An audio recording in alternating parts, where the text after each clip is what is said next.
जय हिंद दोस्तों, स्वागत है आप सभी का आपके अपने परिवार द लॉजिकल साइंस में।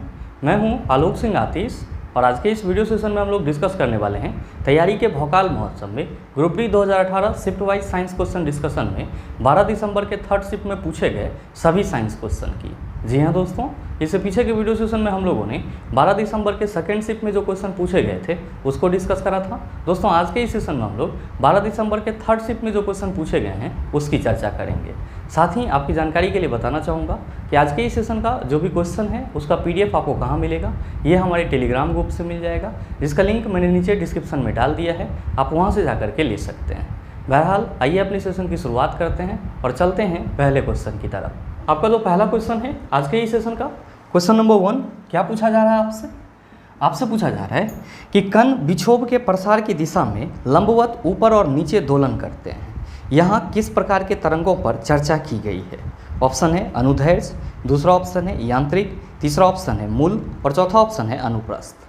मेरे मित्र आपसे क्वेश्चन करा जा रहा है कि कण विक्षोभ के प्रसार की दिशा में लंबवत ऊपर नीचे दोलन करता है, तो आपसे ये पूछा जा रहा है कि यहाँ पर किस प्रकार के तरंग की चर्चा की जा रही है। आप कहेंगे कि गुरुजी पहले ये बताओ कि ये विक्षोभ क्या होता है। तो मेरे मित्र आप सभी ध्यान में रखेंगे कि विक्षोभ को ही हम लोग इंग्लिश में क्या कहते हैं, इसी को हम लोग इंग्लिश में डिस्टर्बेंस कहते हैं। और आप सभी ने कहीं ना कहीं इस चीज़ को फील करा होगा, जब आप किसी नदी, तालाब या पोखर में कोई पत्थर वगैरह फेंकते हैं तो आप क्या कहते हैं कि गुरुजी पानी में हलचल उत्पन्न हो जाती है। और मेरे मित्र जो पानी में हलचल उत्पन्न होती है इसी को क्या बोला जाता है, डिस्टर्बेंस यानी कि विक्षोभ बोला जाता है। और आप सभी क्या कहते हैं कि गुरुजी जैसे ही हम पत्थर फेंकते हैं तो जहाँ पे पत्थर गिरता है वहाँ पे जो पानी होता है वो क्या होता है, तो गति में आ जाता है। और आप सभी क्या कहते हैं कि गुरुजी वो जो गति होता है एक्चुअली में वो डिस्टर्बेंस यानी कि विक्षोभ का प्रसार होता है। और यहाँ पे जो पानी के कण कंपन करते हैं वो कैसे करते हैं, तो आप सभी कहते हैं कि गुरुजी ऊपर नीचे लंबवत रूप से करते हैं। और आप सभी ध्यान में रखेंगे कि यहाँ पे जो विक्षोभ के प्रसार के दिशा में ऊपर नीचे लंबवत रूप से कणों का दोलन हो रहा है, ये किस प्रकार के तरंग में होती है, तो आप कहते हैं कि गुरुजी अनुप्रस्थ तरंग में होती है। किस प्रकार के तरंग में होती है, अनुप्रस्थ तरंग में होती है, जिसको हम लोग इंग्लिश में क्या कहते हैं, आप कहेंगे कि गुरुजी इसी को इंग्लिश में ट्रांसवर्स वेव बोला जाता है। क्या बोला जाता है, ट्रांसवर्स वेव बोला जाता है। तो आपसे जो क्वेश्चन करा जा रहा है कि कण विक्षोभ के प्रसार की दिशा में लंबवत ऊपर और नीचे दोलन करते हैं, यहाँ किस प्रकार के तरंगों पर चर्चा की गई है, आप कहेंगे यहाँ पे अनुप्रस्थ तरंग की चर्चा की गई है। तो सही आंसर क्या होगा, आप कहिएगा option number D is the right answer of this question. मेरे मित्र ध्यान में रखेंगे कि अगर हम लोग बात करते हैं किसकी, यांत्रिक तरंग की, किसकी बात करते हैं, यांत्रिक तरंग की, तो हम सभी क्या कहते हैं कि गुरुजी यांत्रिक तरंग दो प्रकार के होते हैं। पहला आपका कौन सा होता है, आप कहते हैं पहला होता है अनुप्रस्थ तरंग और दूसरा आपका कौन सा होता है, तो दूसरा होता है आपका अनुदैर्ध्य तरंग। दूसरा कौन सा होता है, अनुदैर्ध्य तरंग। और मेरे मित्र ध्यान में रखेंगे कि अनुदैर्ध्य तरंग में क्या होता है, तो जो माध्यम के कण होते हैं, अनुदैर्ध्य तरंग में क्या होता है, तो जो माध्यम के कण होते हैं उसमें तरंग जो है, वेव जो है, उस माध्यम के कण की दिशा के समांतर दिशा में क्या करती है, गति करती है। तो जहाँ पे भी माध्यम के कण की दिशा के समांतर कणों की गति की दिशा की चर्चा की जाएगी, आप कहेंगे सर वहाँ पे अनुदैर्ध्य तरंग की चर्चा की जा रही है। और जहाँ पे माध्यम के कणों के लंबवत ऊपर नीचे कणों के दोलन की चर्चा की जाएगी, तब आप वहाँ पे क्या कहेंगे, गुरुजी वहाँ पे अनुप्रस्थ तरंग की चर्चा की जा रही है। ध्यान में रखेंगे कि जो अनुदैर्ध्य तरंग है इसी को हम लोग इंग्लिश में क्या कहते हैं, इसी को हम लोग इंग्लिश में लॉन्गिट्यूडनल वेव कहते हैं। क्या कहते हैं, लॉन्गिट्यूडनल वेव कहते हैं। और साथ ही एक खास बात आप सभी ध्यान में रखेंगे कि जो अनुप्रस्थ तरंग है ये केवल और केवल ठोस माध्यम में और साथ ही द्रव के ऊपरी सतह में उत्पन्न की जा सकती है। अनुप्रस्थ तरंग कभी भी द्रव के भीतरी सतह में उत्पन्न नहीं की जा सकती है, जबकि जो आपका अनुदैर्ध्य तरंग है ये सभी माध्यम में उत्पन्न की जा सकती है। और क्या ध्यान में रखेंगे, तो और आप सभी ध्यान में रखेंगे कि अनुदैर्ध्य तरंग द्रव के भीतरी सतह में उत्पन्न की जा सकती है। आप कहेंगे कि गुरुजी हमारे ऑप्शन में तो मूल दिया हुआ है, तो मेरे मित्र मूल नाम का कोई तरंग ही नहीं होता है। जब भी हम लोग तरंग के प्रकार की बात करते हैं तो क्या कहते हैं, ये दो प्रकार के होते हैं। एक होता है हमारा यांत्रिक तरंग जिसके अंतर्गत अनुप्रस्थ तरंग, अनुदैर्ध्य तरंग आ जाते हैं, और दूसरा होता है अयांत्रिक तरंग जिसके अंतर्गत कौन आ जाता है, तो जितने भी विद्युत चुंबकीय तरंग होते हैं, चाहे वो हमारा एक्सरे हो, शॉर्ट रेडियो वेव हो, लॉन्ग रेडियो वेव हो, इंफ्रारेड रे हो, ये सभी के सभी किसके अंतर्गत आ जाते हैं, तो आप कहते हैं विद्युत चुंबकीय तरंग के अंतर्गत आ जाते हैं। उम्मीद करते हैं समझ पाए होंगे। चलते हैं अगले क्वेश्चन की तरफ। आपका जो अगला क्वेश्चन है क्वेश्चन नंबर 2, बड़ा ही आसान सा सवाल सर। आपसे पूछा जा रहा है कि निम्नलिखित तत्वों में से अधातु की पहचान करें। ऑप्शन है मैग्नीशियम, दूसरा ऑप्शन है क्लोरीन, तीसरा ऑप्शन है सोडियम, चौथा ऑप्शन है एल्यूमिनियम। आप क्या कहेंगे कि गुरुजी चेक कर लेते हैं। यहाँ पे मैग्नीशियम का एटॉमिक नंबर 12 होगा तो कन्फिग्रेशन 282 हो जाएगा। दूसरा ऑप्शन है आपका क्लोरीन, एटॉमिक नंबर 17 होगा, कन्फिग्रेशन 287 हो जाएगा। और आपका तीसरा ऑप्शन है सोडियम, एटॉमिक नंबर 11 होगा, कन्फिग्रेशन 281 हो जाएगा।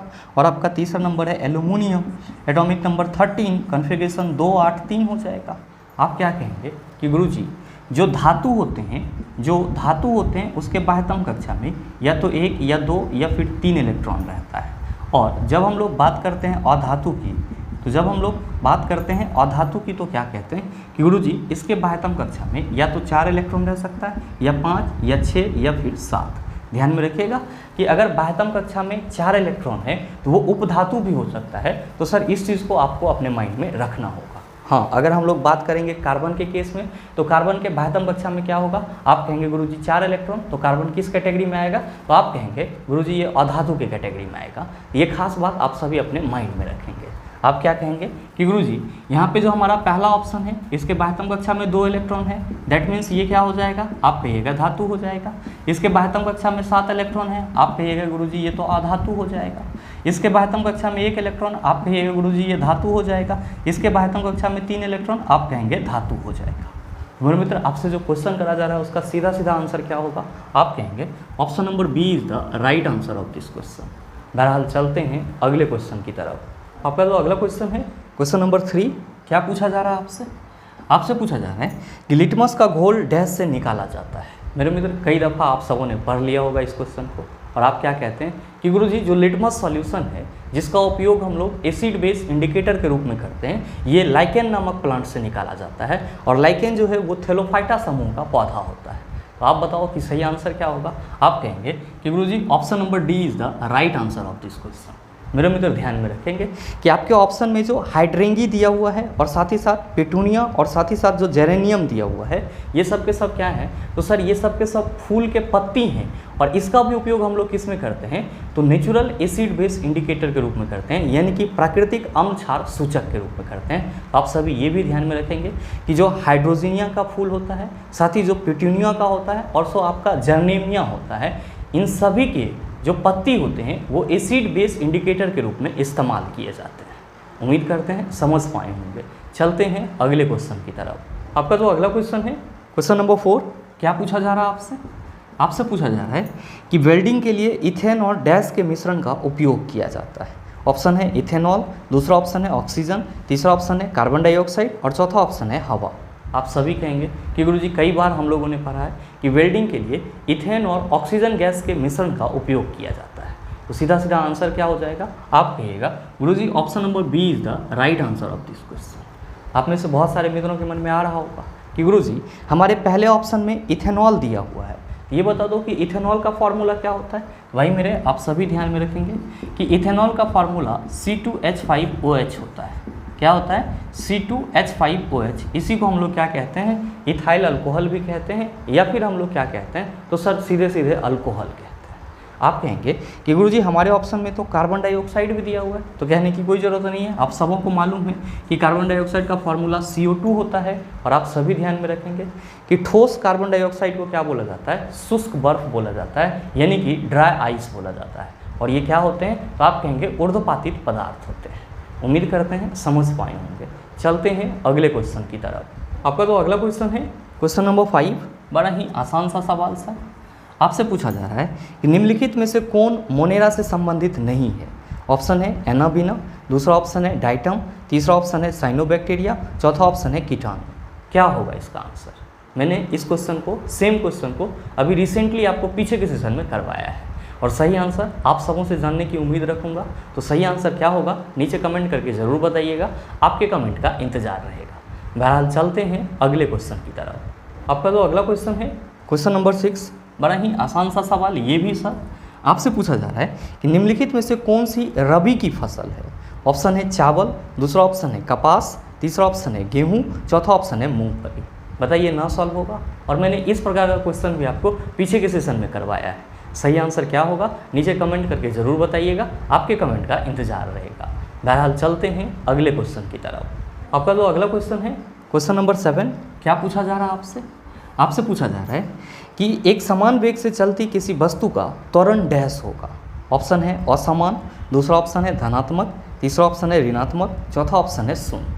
आप क्या कहेंगे कि गुरुजी आपने पीछे के सेशन में अच्छे से बताया है कि अगर कोई वस्तु एक समान वेग से चल रही होती है, यूनिफॉर्म वेलोसिटी से चल रही होती है, तो वहाँ पे वस्तु के वेग में कोई परिवर्तन नहीं होता है, और इस स्थिति में वस्तु का जो त्वरण होता है वो क्या होता है, तो आप कहते हैं शून्य होता है। और अगर आप सबों को याद नहीं रहता है तो आप सभी स्टार मार्क दे करके लिख लेंगे।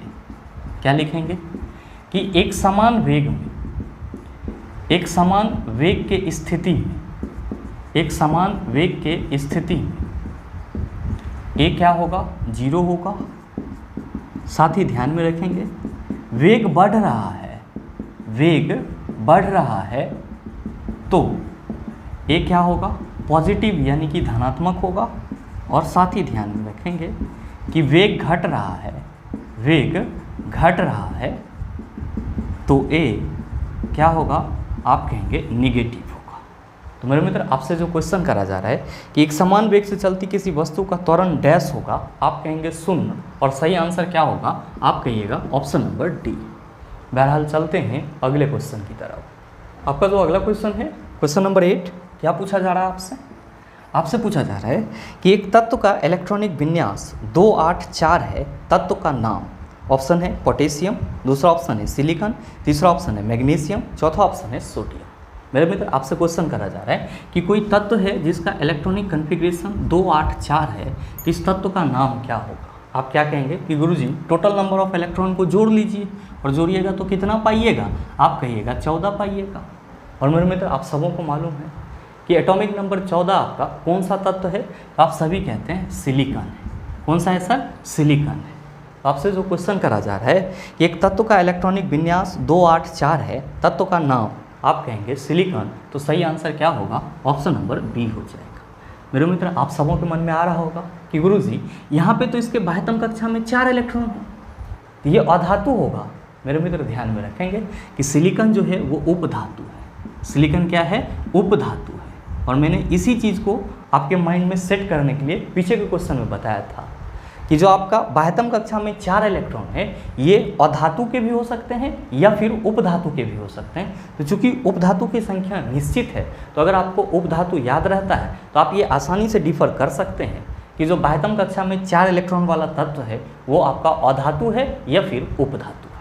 आप कहेंगे कि गुरुजी ये बताओ कि उपधातु का इस्तेमाल कहाँ पे किया जाता है? तो भाई मेरे आप सभी ध्यान में रखना कि उपधातु का इस्तेमाल अर्धचालक बनाने के लिए किया जाता है, यानी कि सेमीकंडक्टर बनाने के लिए किया जाता है। आप कहेंगे कि सर जी ये बताएं कि हमारे पहले ऑप्शन में जो पोटेशियम है इसका एटॉमिक नंबर और कॉन्फ़िगरेशन क्या होता है? तो चला जी ध्यान में रखेंगे, इसका एटॉमिक नंबर 19 होता है और कॉन्फ़िगरेशन 2881 होता है। आप कहेंगे कि हमारे ऑप्शन में तो मैग्नीशियम भी है, तो भाई मेरे मैग्नीशियम का एटॉमिक नंबर 12 होता है, कॉन्फ़िगरेशन 282 होता है। आप कहेंगे ऑप्शन में सोडियम है, तो आप सभी ध्यान में रखेंगे कि सोडियम का एटॉमिक नंबर 11 और कॉन्फ़िगरेशन 281 होता है। उम्मीद करते हैं समझ पाए होंगे। चलते हैं अगले क्वेश्चन की तरफ। आपका जो अगला क्वेश्चन है क्वेश्चन नंबर 9, बड़ा ही आसान सा सवाल ये भी सर। आपसे पूछा जा रहा है कि एक समुद्री सर्वेक्षण जहाज समुद्र के तल पर एक ध्वनि तरंग भेजता है जो 2.5 सेकंड के बाद एक प्रतिध्वनि या अनुगूंज प्राप्त करता है। समुद्री जल में ध्वनि की गति 1200 मीटर पर सेकंड है। समुद्र की गहराई क्या है? ऑप्शन है 1000 मीटर, दूसरा ऑप्शन है 1200 मीटर, तीसरा ऑप्शन है 2500 मीटर और चौथा ऑप्शन है 1500 मीटर।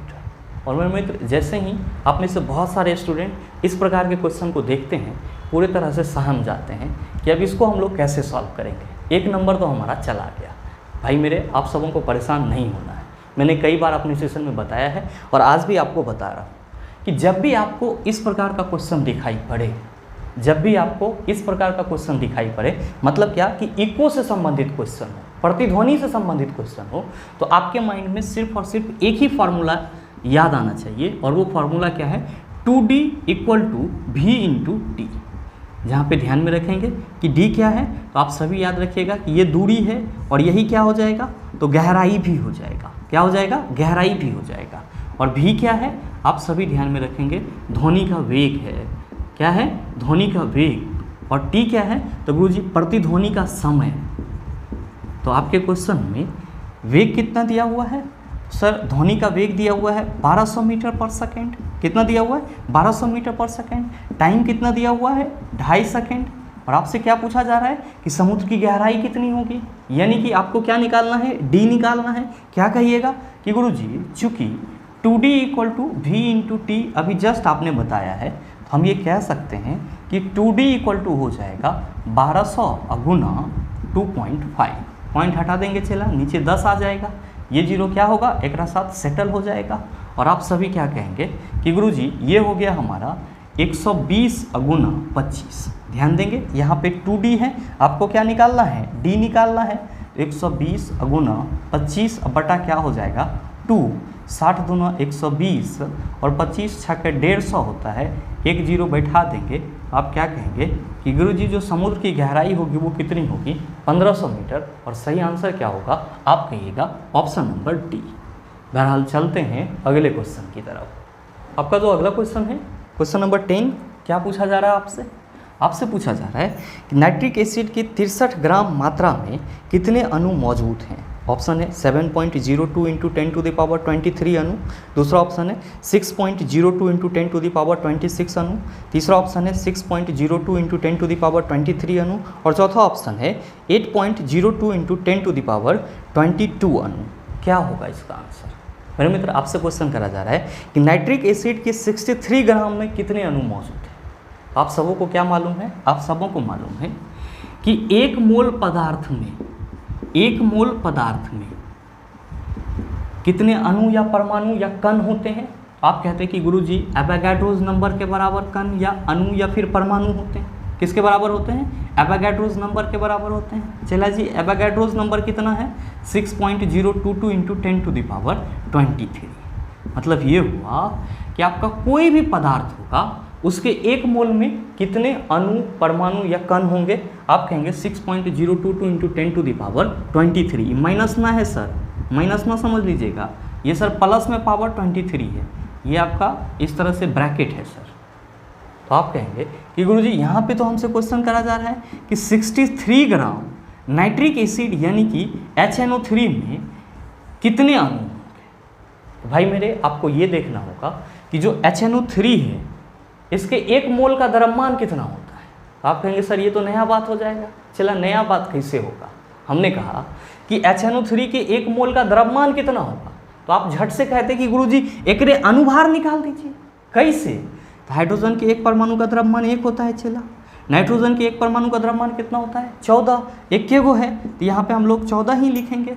और यहाँ पे ऑक्सीजन के 3 परमाणु हैं, एक परमाणु का द्रव्यमान 16, 3 गो है तो 16 × 48, तब प्लस 48 लिखेंगे। क्या हो जाएगा?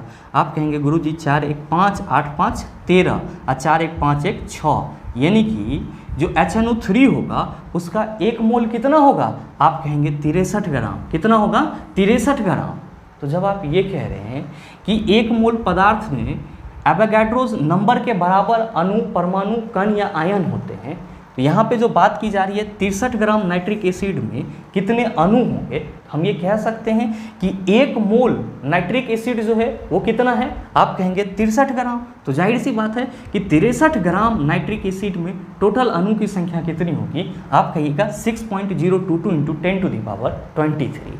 तो सही आंसर क्या हो जाएगा? आप सभी कहेंगे sir option number C is the right answer of this question. उम्मीद करते हैं समझ पाए होंगे।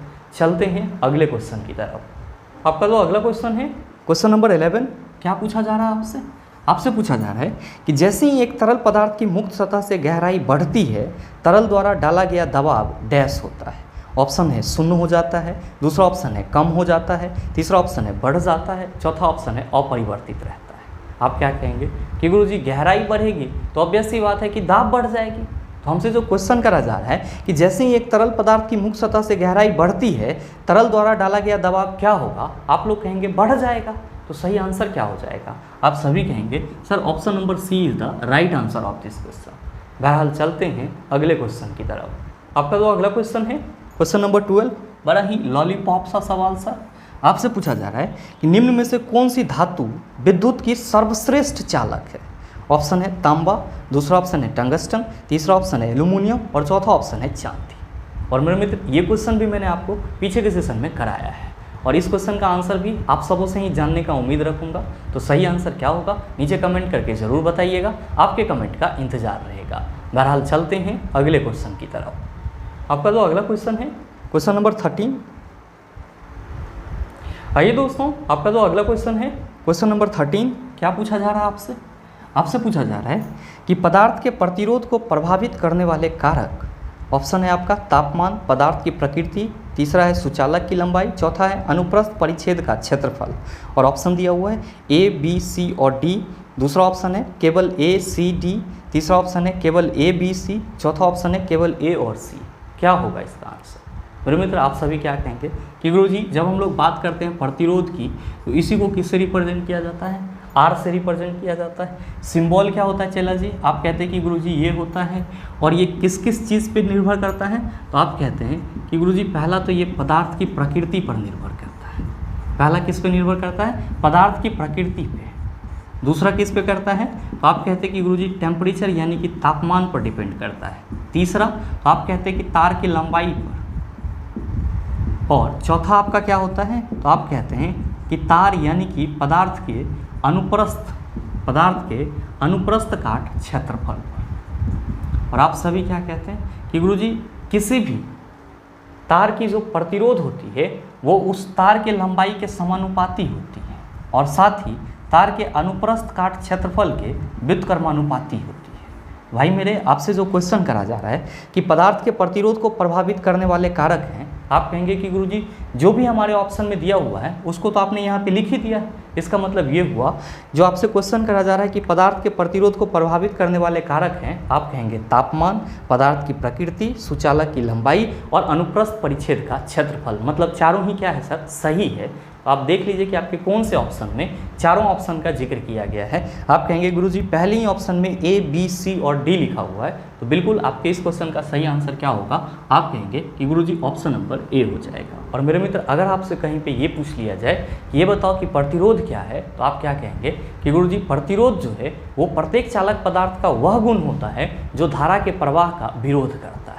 और साथ ही ध्यान में रखेंगे कि जो प्रतिरोध है ये किसके नियम का कांस्टेंट है? तो आप कहेंगे ओम के नियम का कांस्टेंट है, यानी कि ओम के नियम का नियतांक है। उम्मीद करते हैं समझ पाए होंगे। चलते हैं अगले क्वेश्चन की तरफ। आपका जो अगला क्वेश्चन है क्वेश्चन नंबर 14 क्या पूछा जा रहा है आपसे? आपसे पूछा जा रहा है कि साबुन का सामान्य सूत्र क्या है? ऑप्शन है RCOOMg, दूसरा ऑप्शन है RCOONa, तीसरा ऑप्शन है RCOOCa और चौथा ऑप्शन है RCOOCl। और आपसे क्वेश्चन करा जा रहा है कि साबुन का जनरल फार्मूला क्या होता है? तो आप सभी ध्यान में रखेंगे कि सोप का यानी कि साबुन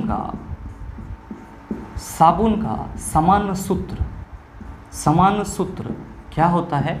आप कहेंगे RCOONa होता है। ध्यान में रखिएगा कि RCOO क्या होता है? माइनस वाला ग्रुप होता है और Na क्या होता है? प्लस वाला ग्रुप होता है।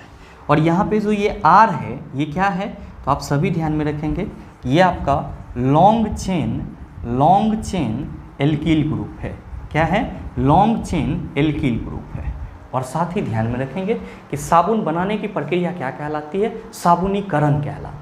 और ध्यान देंगे कि यहाँ पे जो मैंने लॉन्ग चेन एल्कील ग्रुप लिखा है इसमें लगभग कितने कार्बन होते हैं? तो 17 से 18 कार्बन होते हैं। आप ये चीज़ भी ध्यान में रखेंगे। बहरहाल आपसे जो क्वेश्चन करा जा रहा है कि साबुन का सामान्य सूत्र क्या है, आप सभी कहेंगे गुरुजी RCOONa है। तो सही आंसर क्या होगा? आप कहिएगा गुरुजी सेम चीज़ जो है वो दूसरे ऑप्शन में लिखा हुआ है, तो हमारे इस क्वेश्चन का सही आंसर ऑप्शन नंबर बी हो जाएगा। उम्मीद करते हैं समझ पाए होंगे। चलते हैं अगले क्वेश्चन की तरफ। आपका जो अगला क्वेश्चन है क्वेश्चन नंबर 15 क्या पूछा जा रहा है आपसे? आपसे पूछा जा रहा है कि निम्नलिखित में से कौन सा अम्लीय वर्षा के बारे में सही है? पहला ऑप्शन है जब अम्लीय वर्षा नदियों में बहती है तो यह नदी के पानी के pH को बढ़ाती है। आप क्या कहेंगे कि गुरुजी जब हम लोग अम्लीय वर्षा की बात कर रहे हैं तो जाहिर सी बात है इसका जो pH वैल्यू होगा वो क्या होगा? 7 से कम होगा। और हम लोग अमूमन क्या कहते हैं कि गुरुजी जो अम्ल वर्षा होते हैं उसका pH मान जो है वो 5.6 से कम होता है, या कहीं कहीं पे आपको 5.5 से कम लिखा हुआ मिलता है। तो जाहिर सी बात है कि अम्ल वर्षा का जो पीएच वैल्यू होगा वो तो 7 से कम होगा। और हम लोग टाइपिकल एसिड रेन के बारे में क्या कहते हैं कि गुरुजी जो बहुत ज़्यादा अम्लीय वर्षा होती है उसका पीएच मान जो है वो 4.0 या 4.2 हम लोग लेते हैं। तो कहीं ना कहीं अगर अम्लीय वर्षा का जो पानी है वो अगर नदी में जाएगा तो वो क्या करेगा, तो नदी के पीएच वैल्यू को कम कर देगा। क्या करेगा, नदी के पीएच वैल्यू को कम कर देगा, ये नदी के पीएच वैल्यू को बढ़ाएगा नहीं। तो आपका पहला ऑप्शन तो सर गलत हो जाएगा। क्यों? क्योंकि आपके पहले ऑप्शन में कहा जा रहा है कि जब अम्लीय वर्षा नदियों में बहती है तो यह नदी के पानी के पीएच को बढ़ाती है। आप कहेंगे नहीं सर, यहाँ पे क्या होगा, नदी के पानी का जो पीएच होगा वो कम हो जाएगा। तो पहला ऑप्शन चला गया। दूसरा ऑप्शन है कि अम्लीय वर्षा का पीएच 6.5 होता है। आप कहेंगे गुरुजी बहुत ज़्यादा हो गया। अम्लीय वर्षा का पीएच वैल्यू जो है वो हम लोग 5.5 या 5.6 से कम मानते हैं। यहाँ पे क्या है 6.5, जो कि क्या है, आप कहेंगे 5.5 से तो सर बहुत ज़्यादा है। आपका ये ऑप्शन भी नहीं होगा। आपका तीसरा ऑप्शन है कि जब अम्लीय वर्षा नदियों में बहती है यह नदी के पानी के पीएच को कम करती है। आप कहेंगे गुरुजी हमारे इस क्वेश्चन का सही आंसर यही होगा। अभी जस्ट आपने बताया भी है कि जब अम्लीय वर्षा नदी में जाएगी, यानी कि अम्ल वर्षा का पानी जब नदी में जाएगा तो वो नदी के पानी के पीएच को क्या करेगा, तो सर घटा देगा, यानी कि कम कर देगा। जबकि आपका चौथा ऑप्शन है कि अम्लीय वर्षा का पीएच 5.6 से अधिक है। आप कहेंगे गुरुजी कम होता है, यहाँ पे अधिक की बात की जा रही है। आपका ऑप्शन ए, ऑप्शन बी और ऑप्शन डी तीनों गलत हैं, जबकि सही क्या है, आप कहेंगे ऑप्शन नंबर सी है। उम्मीद करते हैं समझ पाए होंगे। चलते हैं अगले क्वेश्चन की तरफ। आपका जो अगला क्वेश्चन है क्वेश्चन नंबर 16, क्या पूछा जा रहा है आपसे? आपसे पूछा जा रहा है कि निम्नलिखित में से किन भौतिक मात्राओं की इकाई एक समान है। आप कहेंगे कि गुरुजी आज ही आपने सुबह वाले सेशन में इस प्रकार का क्वेश्चन कराया है, तो सही आंसर क्या होगा नीचे कमेंट करके ज़रूर बताइएगा। आपके कमेंट का इंतजार रहेगा। बहरहाल चलते हैं अगले क्वेश्चन की तरफ। आपका जो अगला क्वेश्चन है क्वेश्चन नंबर 17, क्या पूछा जा रहा है आपसे? आपसे पूछा जा रहा है कि निम्न में से कौन सी बीमारी यौन संपर्क के माध्यम से संचरित होती है। पहला ऑप्शन है मधुमेह, जिसको हम लोग डायबिटीज़ कहते हैं। दूसरा ऑप्शन है एड्स। तीसरा ऑप्शन है आपका यक्षमा, इसी को हम लोग ट्यूबरक्लोसिस या फिर टीबी कहते हैं। और आपका चौथा ऑप्शन है कर्क रोग, जिसको हम लोग कैंसर कहते हैं। मेरे मित्र, आपसे क्वेश्चन करा जा रहा है कि कौन सी बीमारी यौन संपर्क के माध्यम से संचरित होती है, यानी कि फैलता है। आप क्या कहेंगे कि गुरुजी 1000 बार हम लोगों ने पढ़ा है कि यौन संपर्क के माध्यम से जो बीमारी संचरित होती है उसमें से आपका एक कौन है, आप कहते हैं एड्स। तो सही आंसर क्या होगा, आप सभी कहिएगा ऑप्शन नंबर डी। बहरहाल चलते हैं अगले क्वेश्चन की तरफ। आपका जो अगला क्वेश्चन है क्वेश्चन नंबर 18, क्या पूछा जा रहा है आपसे? आपसे पूछा जा रहा है कि डैश पादप का एक वर्धी भाग नहीं है। ऑप्शन है फल, दूसरा ऑप्शन है पत्ती, तीसरा ऑप्शन है तना, चौथा ऑप्शन है जड़। आप कहेंगे गुरुजी वर्धी भाग का मतलब क्या हुआ? मेरे मित्र, जो पौधे का बढ़ने वाला भाग होता है उसी को हम लोग क्या कहते हैं, वर्धी भाग कहते हैं।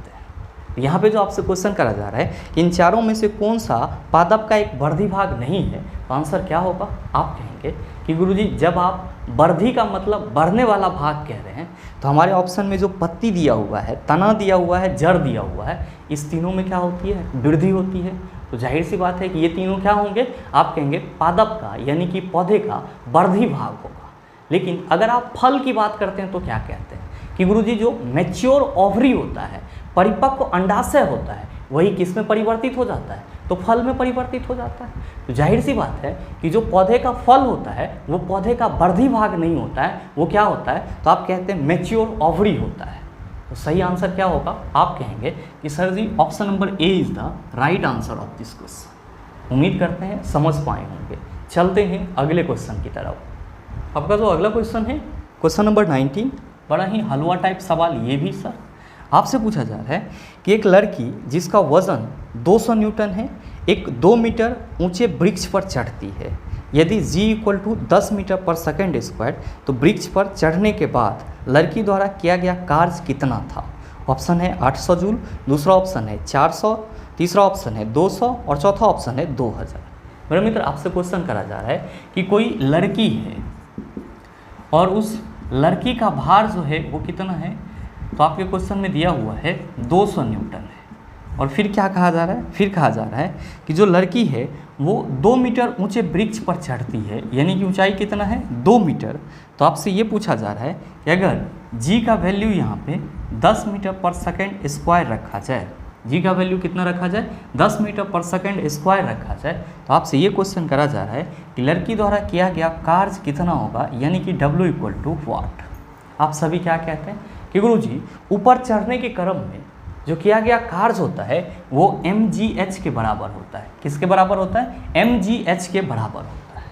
तो हमको यहाँ पे क्या करना होगा, तो पहले हमको लड़की का द्रव्यमान निकालना होगा। क्यों, क्योंकि क्वेश्चन में लड़की का भार दिया हुआ है 200 न्यूटन।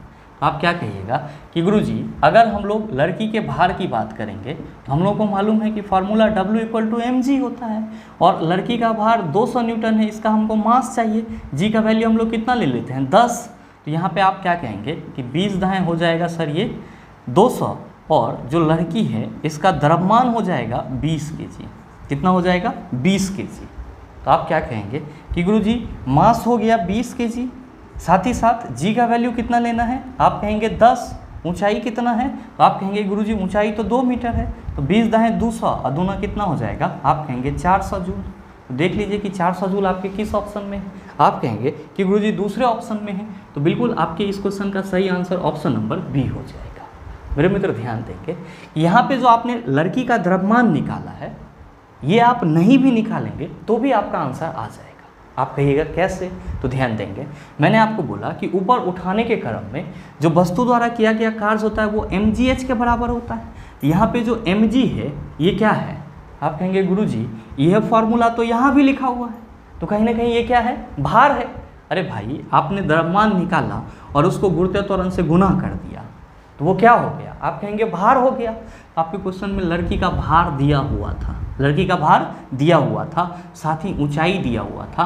आप क्या कहते कि गुरुजी दोनों को गुना कर देते तो हमारा आंसर आ जाता। तो अगर आपके पास कंसेप्ट है तो आप बड़े ही शॉर्ट तरीका से 200 दूना 400 करते और सही answer option number B tick करते और आगे बढ़ जाते। और अगर आप लॉन्ग तरीका में जाएंगे कि इसका द्रव्यमान क्या होगा तो इस तरह से भी बना सकते हैं, लेकिन एग्जाम में इस तरह से नहीं बनाना है। ये बस आपके कंसेप्ट के लिए है। कंसेप्ट क्लियर हो गया, बात खत्म हो गया।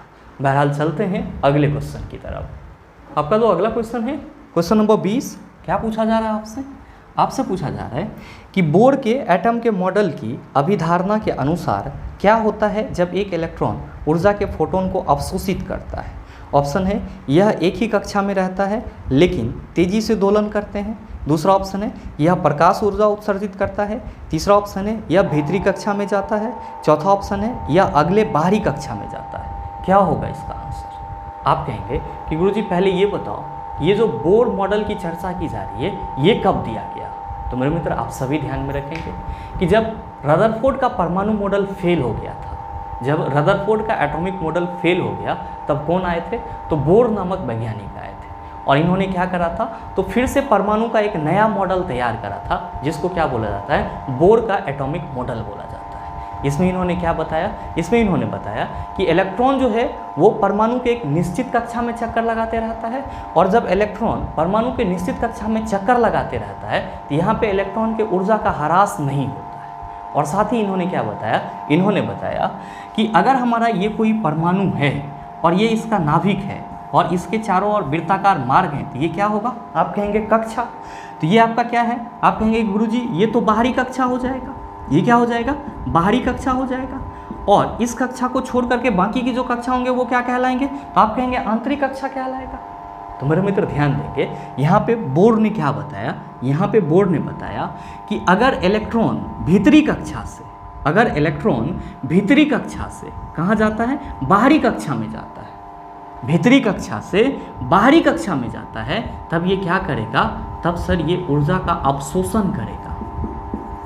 क्या करेगा, ऊर्जा का अवशोषण करेगा। बोर ने अपने मॉडल में क्या बताया कि अगर इलेक्ट्रॉन जो है वो परमाणु के किसी भीतरी कक्षा से बाहरी कक्षा में जाने की चेष्टा करता है या कोशिश करता है, वो क्या करता है, ऊर्जा का अवशोषण करता है, यानी कि ऊर्जा को अवशोषित करता है।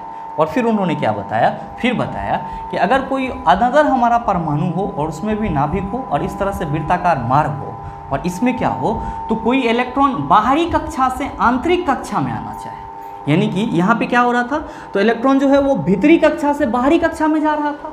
इस स्थिति में ऊर्जा का अवशोषण हो रहा था। लेकिन अगर इलेक्ट्रॉन बाहरी कक्षा से भीतरी कक्षा में आना चाहे तो यहाँ पे क्या होगा, तो यहाँ पे ऊर्जा का यहाँ पे ऊर्जा का उत्सर्जन होगा। क्या होगा? ऊर्जा का उत्सर्जन होगा। तो मेरे मित्र, आपसे जो क्वेश्चन करा जा रहा है कि बोर के एटम के मॉडल के अभिधारणा के अनुसार क्या होता है जब एक इलेक्ट्रॉन ऊर्जा के फोटोन को अवशोषित करता है। तो आप कहेंगे कि गुरुजी, जब कोई इलेक्ट्रॉन ऊर्जा के फोटोन को अवशोषित करेगा तो वो भीतरी कक्षा से किस में चला जाएगा? बाहरी कक्षा में चला जाएगा। तो आप देख लीजिए कि ये बात आपके किस ऑप्शन में है। आप कहेंगे पहले ऑप्शन में है कि यह एक ही कक्षा में रहता है लेकिन तेजी से दोलन करता है। आप कहेंगे बिल्कुल ही गलत हो जाएगा। दूसरा ऑप्शन है यह प्रकाश ऊर्जा उत्सर्जित करता है। आप कहेंगे इसकी तो हम लोग चर्चा ही नहीं करेंगे। तीसरा ऑप्शन है आपका कि यह भीतरी कक्षा में जाता है। आप कहेंगे कि जब भीतरी कक्षा में जाएगा तो ऊर्जा का उत्सर्जन होगा, लेकिन यहाँ पे क्या लिखा हुआ है? यहाँ पे अवशोषण लिखा हुआ है। तो आप कहेंगे कि गुरुजी चौथे ऑप्शन में लिखा हुआ है कि यह अगले बाहरी कक्षा में जाता है। आप कहेगा यही हमारे इस क्वेश्चन का सही आंसर है। तो सर सही ऑप्शन क्या हो जाएगा? आप कहेंगे ऑप्शन नंबर डी हो जाएगा। हमेशा ध्यान में रखना है कि बोर्ड ने अपने मॉडल में बताया कि अगर कोई इलेक्ट्रॉन आंतरिक कक्षा से बाहरी कक्षा में जाएगा तो ऊर्जा का अवशोषण होगा। आंतरिक से बाहरी में जाएगा तो ऊर्जा का क्या होगा? आप कहेंगे अवशोषण होगा, या आप कह सकते हैं भीतरी कक्षा से बाहरी कक्षा में जाएगा तो ऊर्जा का अवशोषण होगा। और अगर इलेक्ट्रॉन बाहरी कक्षा से भीतरी कक्षा में आएगा तो क्या होगा? ऊर्जा का उत्सर्जन होगा। उम्मीद करते हैं समझ पाए होंगे। चलते हैं अगले क्वेश्चन की तरफ। आपका जो अगला क्वेश्चन है, क्वेश्चन नंबर 21, क्या पूछा जा रहा है आपसे? आपसे पूछा जा रहा है कि एक आइडियल गैस का 4 ग्राम 546 केल्विन एवं 2 एटमॉस्फेरिक दबाव पर 560351 का परिमाण वॉल्यूम प्राप्त करता है। ध्यान दीजिएगा, यहाँ पे जो आपका वॉल्यूम का मैग्नीट्यूड दिया गया है वो गलत है। ये कितना होगा? 5.60351 होगा। तो टाइपिस्ट यहाँ से पॉइंट हटा दिया है, लेकिन आप सभी क्या करेंगे? पॉइंट डाल लेंगे। फिर आपका क्वेश्चन क्या हो जाएगा? क्वेश्चन हो जाएगा कि एक आइडियल गैस का 4 ग्राम 546 केल्विन एवं 2 एटमॉस्फेरिक दबाव पर 5.60351 का परिमाण प्राप्त करता है, यानी कि आयतन प्राप्त करता है, तो उसका आणविक भार क्या होगा? आप क्या कहेंगे कि गुरुजी हमारे क्वेश्चन में दिया गया द्रव्यमान कितना है? गैस का कितना द्रव्यमान दिया हुआ है? तो आप कहिएगा 4 ग्राम दिया हुआ है। आयतन कितना दिया गया है? तो आप कहेंगे आयतन तो सर जी यहाँ पे 5.60351 दिया गया है, तो हम लोग 5.6 ही मानते हैं। आपसे क्या पूछा जा रहा है? इस गैस का आणविक भार क्या होगा? आप क्या कहेंगे कि गुरुजी पहले हम लोग ये ज्ञात कर लेते हैं कि गैस में नंबर ऑफ मोल क्या होगा। उससे भी पहले आप ये जान लेंगे कि एक मोल गैस का एसटीपी पर आयतन कितना होता है? एक मोल गैस का एसटीपी पे आयतन कितना होता है? आप कहेंगे गुरुजी ये भी कोई कहने की बात है, हम सबों को मालूम है 22.4 लीटर होता है। मेरे मित्र, आपके क्वेश्चन में गैस का आयतन 5.6 दिया हुआ है, तो क्या इससे आप नंबर ऑफ मोल गैस का निकाल सकते हैं? आप कहेंगे बिल्कुल निकाल सकते हैं। तो निकालिए सर। यहाँ पे आप क्या कहेंगे कि number of moles of gas equal to क्या हो जाएगा? आप कहिए गुरुजी दिया गया आयतन, जो आपके क्वेश्चन में आयतन दिया गया है, और साथ ही साथ एसटीपी पे जो आयतन होता है वो क्या होगा? दोनों का अनुपात होगा। तो दिया गया आयतन, कितना आयतन दिया गया है? 5.6। तो लीजिए 5.6 बटा क्या हो जाएगा? तो गुरुजी एसटीपी पे आयतन 22.4 लीटर है। ये क्या हो जाएगा? आप कहेंगे कि सर जिस गैस की बात हमारे क्वेश्चन में की जा रही है उसके मोल की हो जाएगी, यानी कि नंबर ऑफ मोल हो जाएगा। ध्यान देंगे, आप सभी क्या कहते हैं कि गुरुजी जो मोल की संख्या होती है ये यौगिक में किसके बराबर होती है? तो आप कहेंगे कि गुरुजी ये यौगिक में दिया गया द्रव्यमान अब बटा अनुभार के बराबर होती है। ध्यान दीजिएगा कि चूंकि यहाँ पे आपके क्वेश्चन में गैस की बात की जा रही है, तो गैस भी क्या होगा? आप कहेंगे एक प्रकार का यौगिक ही होगा। तो यहाँ पे आपके क्वेश्चन में आयतन दिया गया था, आपने क्या करा? उससे गैस का कितना मोल है इस चीज़ को निकाल लिया। लेकिन आपको निकालना क्या है? अनुभार। तो गैस चूंकि आपका एक यौगिक भी है, तो आप यहाँ पे ये भी तो कह सकते हैं कि गुरुजी मोल की संख्या इक्वल टू हो जाएगा दिया गया द्रव्यमान, यानी कि जो हमारे क्वेश्चन में गैस का द्रव्यमान दिया गया है, और क्या होगा? तो आप कहेंगे बटा अनुभार हो जाएगा, और यही चीज़ आपको निकालना है। तो चला जी, अगर यहाँ पे अनुभार आपको निकालना है तो आप सभी क्या कह सकते हैं कि गुरुजी अगर क्रॉस मल्टीप्लिकेशन किया जाएगा तो हम लोग कहेंगे कि मोल की संख्या इनटू अनुभार इक्वल टू क्या हो जाएगा? आप कहेंगे दिया गया द्रव्यमान हो जाएगा। क्या हो जाएगा, दिया गया द्रव्यमान हो जाएगा। चला जी ध्यान देंगे, यहाँ पे अनुभार इक्वल टू क्या हो जाएगा, आप कहिएगा गुरुजी ये कोनो पूछने का बात है, जो द्रव्यमान है कौन सा जो आपके क्वेश्चन में दिया गया है बटा क्या हो जाएगा, आप कहेंगे मोल की संख्या। यहाँ पे मोल की संख्या लिख दीजिए सर जी। और मेरे मित्र आप जरा सा ये बताओ कि आपके क्वेश्चन में जो गैस है उसका द्रव्यमान कितना दिया गया है, आप कहेंगे 4। तो अकॉर्डिंग टू दिस फॉर्मूला 4 बटा क्या हो जाएगा, आप कहेंगे मोल की संख्या। आप कहिएगा मोल की संख्या तो आप निकाले ही नहीं है। अरे भाई मेरे, मोल की संख्या हम लोगों ने पहले ही निकाल लिया है, कितना 5.6 बटा 22.4। तो इसको हम लोग बटा 5.6 अब बटा क्या कर देते हैं 22.4। जब आप सॉल्व करेंगे तो क्या कहिएगा कि 4 इंटू हो जाएगा 22.4 बटा 5.6। क्या कहेंगे कि गुरुजी ये पॉइंट हट जाएगा, 14 चौका 56, 224 बटा 14। जब आप इसको सॉल्व करेंगे तो कितना आएगा 16। अनुभार कितना आ गया 16। तो आप देख लीजिए कि आपके किस ऑप्शन में 16 है। आप कहेंगे कि गुरुजी दूसरे ऑप्शन में है, तो बिल्कुल आपके इस क्वेश्चन का सही आंसर ऑप्शन नंबर बी हो जाएगा। उम्मीद करते हैं समझ पाए होंगे। चलते हैं अगले क्वेश्चन की तरफ। आपका जो अगला क्वेश्चन है क्वेश्चन नंबर 22। क्या पूछा जा रहा है आपसे, आपसे पूछा जा रहा है कि गति का तीसरा नियम डैश और वेग के बीच संबंध प्रदान करता है। ऑप्शन है स्थिति, दूसरा ऑप्शन है बल, तीसरा ऑप्शन है संवेग और चौथा ऑप्शन है समय। मेरे मित्र ध्यान देंगे, यहाँ पे हमारा टाइपिस्ट क्वेश्चन में गलती नहीं किया है। रेलवे ने ही क्वेश्चन आपसे उल्टा पूछा है। रेलवे को यहाँ पे क्या पूछना चाहिए था, तो रेलवे को यहाँ पे पूछना चाहिए था कि गति का तीसरा समीकरण डैश और वेग के बीच संबंध प्रदान करता है। क्या पूछना चाहिए था, गति का तीसरा समीकरण किसके किसके बीच संबंध प्रदान करता है। यहाँ पे तीसरा समीकरण होना चाहिए, न कि यहाँ पे नियम होना चाहिए। आप क्या कहेंगे कि गुरुजी जो गति का तीसरा समीकरण होता है वो क्या कहता है, तो v square equal to u square plus 2as होता है। और आप क्या कहते हैं कि गुरुजी यहाँ पे बराबर के इस साइड वेग है और बराबर के इस साइड लास्ट में स्थिति है। एस से हम लोग किसको रिप्रेजेंट करते हैं, स्थिति से।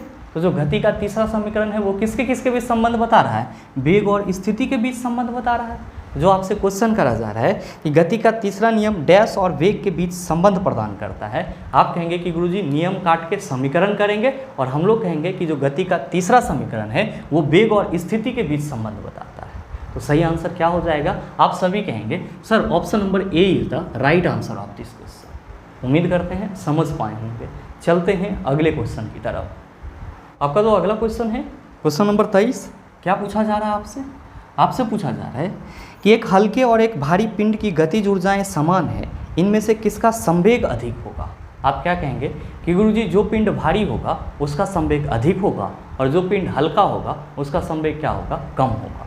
तो अब देख लीजिए कि किस ऑप्शन में लिखा हुआ है। आप कहेंगे पहले ऑप्शन में किसी का भी नहीं लिखा हुआ है, आप कहिएगा ये तो गलत है। दूसरा ऑप्शन में हल्का पिंड लिखा हुआ है, आप कहेंगे ये भी गलत है। तीसरा ऑप्शन में भारी पिंड लिखा हुआ है। आप क्या कहेंगे, अभी जस्ट आपने बताया कि जो भारी पिंड होगा उसमें संवेग क्या होगा, ज़्यादा होगा, इसीलिए सही आंसर क्या होगा, ऑप्शन नंबर सी हो जाएगा। बहरहाल चलते हैं अगले क्वेश्चन की तरफ। आपका जो अगला क्वेश्चन है क्वेश्चन नंबर 24। क्या पूछा जा रहा है आपसे, आपसे पूछा जा रहा है कि अनावृत या नग्न बीज डैश में निर्मित होते हैं। पहला ऑप्शन है अनावृत बीजी या विवृत बीजी, जिसको हम लोग जिम्नोस्पर्म कहते हैं। दूसरा ऑप्शन है आवृत बीजी, जिसको हम लोग एंजियोस्पर्म कहते हैं। तीसरा ऑप्शन है ब्रायोफाइटा, चौथा ऑप्शन है थैलोफाइटा। आप क्या कहेंगे कि गुरुजी क्वेश्चन में ही आंसर छुपा हुआ है। हमसे क्वेश्चन करा जा रहा है कि अनावृत या नग्न बीजी डैश में निर्मित होते हैं, और हम सबों को मालूम है कि जिम्नोस्पर्म वर्ग के जितने भी पौधे होते हैं वे सब के सब क्या होते हैं, नग्न बीजी होते हैं। तो सही आंसर क्या होगा, आप सभी कहेंगे sir option number A is the right answer of this question. ध्यान में रखेंगे कि जिम्नोस्पर्म वर्ग के जो पौधे होते हैं इसके बीज के ऊपर में कोई आवरण नहीं होता है, कोई लेयर नहीं होता है, इसलिए इसको क्या बोला जाता है, नग्न बीजी बोला जाता है। और साथ ही जो एंजियोस्पर्म वर्ग के पौधे होते हैं उसके बीज के ऊपर में क्या होता है, तो लेयर होता है, और इसीलिए इसको क्या बोला जाता है, आवृत बीजी बोला जाता है। आप कहेंगे कि गुरुजी हमारे ऑप्शन में तो ब्रायोफाइटा भी दिया हुआ है। भाई मैंने आपको कई बार बताया है कि ब्रायोफाइटा को प्लांट किंगडम का क्या बोला जाता है, आप कहेंगे उभयचर, और रिक्सिया नामक जो प्लांट है वो किसके अंतर्गत आता है, आप कहते हैं ब्रायोफाइटा के अंतर्गत आता है। आप कहेंगे कि गुरुजी हमारे ऑप्शन में थैलोफाइटा भी दिया हुआ है। तो इसी सेशन में मैंने आपको बताया है कि जो आपका लाइकेन है, जिसको आप क्या कहते हो, एक तरह से आता है जिसको क्या बोला जाता है, एम्फीबियन बोला जाता है। आप कहेंगे कि गुरुजी हमारे ऑप्शन में थैलोफाइटा भी दिया हुआ है। तो मेरे मित्र आप सबों को मालूम होना चाहिए कि थैलोफाइटा वर्ग के अंतर्गत ही कौन आ जाता है, तो आप कहते हैं लाइकेन और शैवाल आ जाता है। उम्मीद करते हैं समझ पाए होंगे। चलते हैं अगले क्वेश्चन की तरफ। आपका जो अगला क्वेश्चन है, क्वेश्चन नंबर 25, क्या पूछा जा रहा है आपसे? आपसे पूछा जा रहा है कि डैश की कोशिकाएं मृत होती है। ऑप्शन है वायुत्तक, दूसरा ऑप्शन है दृढ़ उत्तक, तीसरा ऑप्शन है स्थूल कोण उत्तक, चौथा ऑप्शन है मृदु उत्तक।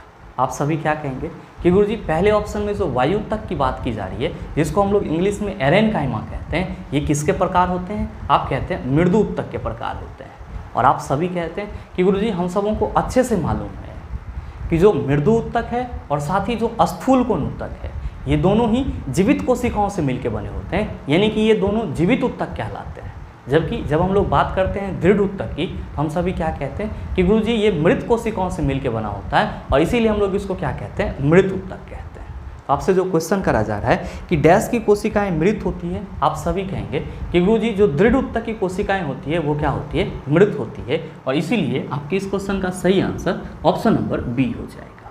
मेरे मित्र आपके इसी क्वेश्चन के साथ 12 दिसंबर के थर्ड शिफ्ट में जितने भी क्वेश्चन पूछे गए थे वो पूरी तरह से कंप्लीट हो जाता है। और मेरे ख्याल से अब आपको अगर इस टाइप का किसी भी प्रकार का क्वेश्चन दे दिया जाए तो आप उसका जवाब आसानी से दे सकते हैं। साथ ही उम्मीद करते हैं कि ये वीडियो आपको अच्छा लगा होगा। अगर आपको वीडियो अच्छा लगा तो वीडियो को लाइक कीजिएगा, ज़्यादा से ज़्यादा शेयर कीजिएगा। और हाँ, अगर आप चैनल पर नए हैं तो सब्सक्राइब करके बेल आइकन दबा लीजिएगा, ताकि इस तरह के एग्जाम रेलेवेंट वीडियो का नोटिफिकेशन सबसे पहले आपके पास पहुँचे और आप उसको सबसे पहले देख पाओ। मिलते हैं फिर अगले सेशन में, तब तक के लिए best of luck. Thank you, have a nice day.